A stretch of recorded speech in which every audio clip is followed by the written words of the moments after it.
വിമാന ടിക്കറ്റ് നിരക്ക് ക്രമാതീതമായി വർദ്ധിച്ചതിനാൽ നാട്ടിലേക്കുള്ള യാത്ര താൽക്കാലികമായി വേണ്ടെന്ന് വെച്ച പ്രവാസികൾ.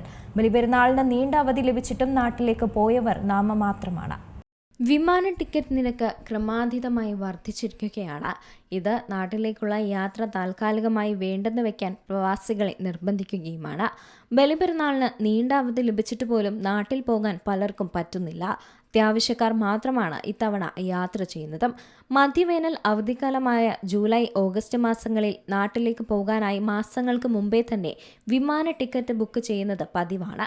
എന്നാൽ റോക്കറ്റ് പോലെ ഉയർന്ന നിരക്ക് മൂലം ഇത്തവണ ബുക്കിംഗിലും വൻ കുറവുണ്ടെന്നാണ് ട്രാവൽ ഏജൻസികളും സൂചിപ്പിക്കുന്നത്. സംഘർഷത്തെ തുടർന്ന് നിർത്തിവെച്ച വിമാന സർവീസുകൾ വിദേശ എയർലൈനുകൾ തുടങ്ങിയെങ്കിലും ഇന്ത്യൻ വിമാന കമ്പനികൾ പൂർണ്ണമായും സർവീസ് പുനരാരംഭിക്കാത്തത് നിരക്ക് വർധനയ്ക്ക് ആക്കം കൂട്ടിയിട്ടുണ്ട്. യുഎയിൽ നിന്ന് ഇന്ത്യൻ സെക്ടറിലേക്ക് യാത്രക്കാരുടെ എണ്ണത്തിന് ആനുപാതികമായി വിമാന സർവീസ് നിലവിലില്ല. ഇന്ത്യൻ കമ്പനികൾ ഓരോ സെക്ടറിൽ നിന്നും നാമമാത്ര സർവീസുകൾ മാത്രമാണ് നടത്തുന്നത്.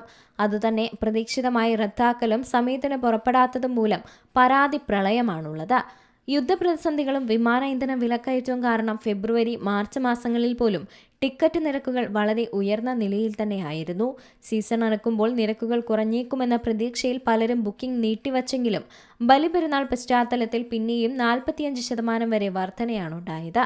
ജൂലൈ ഓഗസ്റ്റ് മാസങ്ങളിലും നിരക്ക് ഇനിയും ഉയരാനാണ് സാധ്യതയെന്നും ഓഗസ്റ്റിന് ശേഷമേ കുറയാനിടയുള്ളൂ എന്നാണ് ട്രാവൽ ഏജൻസികളും സൂചിപ്പിക്കുന്നത്. International desk C Malayalam news. ഏറ്റവും പുതിയ വാർത്തകളും വിശേഷങ്ങളും വിരൽത്തുമ്പിലറിയാൻ സി മലയാളം ന്യൂസ് എല്ലാ ഡിജിറ്റൽ പ്ലാറ്റ്ഫോമുകളിലും ലഭ്യം.